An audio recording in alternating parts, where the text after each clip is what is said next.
কোটা সংস্কার আন্দোলন ঘিরে সংঘাত ও সহিংসতার ঘটনায় রাজধানী ঢাকাসহ সারা দেশে আইনশৃঙ্খলা বাহিনীর গ্রেপ্তার অভিযান অব্যাহত রয়েছে।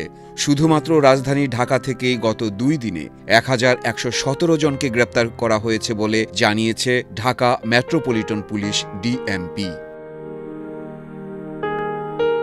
কোটা প্রথা সংস্কার করে প্রজ্ঞাপন জারি। মঙ্গলবার পর্যন্ত ঢাকাসহ বিভিন্ন জেলায় সংঘর্ষে 197 জনের মৃত্যুর খবর পাওয়া গেছে।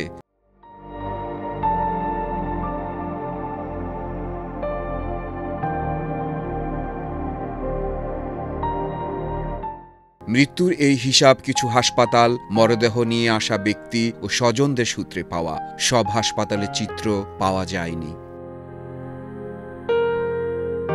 কোটা সংস্কারের দাবিতে গত মঙ্গলবার থেকে সারা দেশে তীব্র আন্দোলন শুরু হয়, যা এক পর্যায়ে সংঘাতে রূপ নেয়।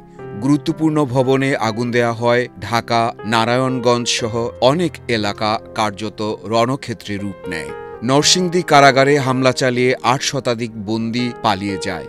সব ধরনের ব্যবসা বাণিজ্য, শিল্প প্রতিষ্ঠান, শিক্ষা প্রতিষ্ঠান ও সকল সরকারি বেসরকারি অফিস বন্ধ হয়ে যায়। সব ধরনের যান চলাচলও বন্ধ হয়ে যায়।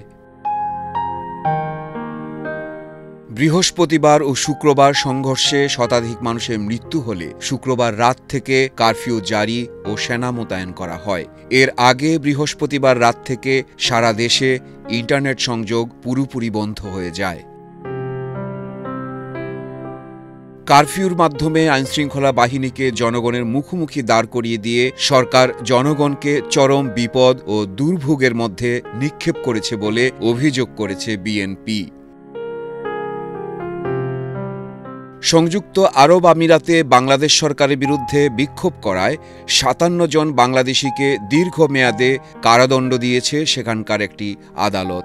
বাংলাদেশে ছাত্র হত্যার প্রতিবাদে যুক্তরাষ্ট্র, যুক্তরাজ্য, অস্ট্রেলিয়া সহ কয়েকটি দেশে বিক্ষোভ হয়েছে।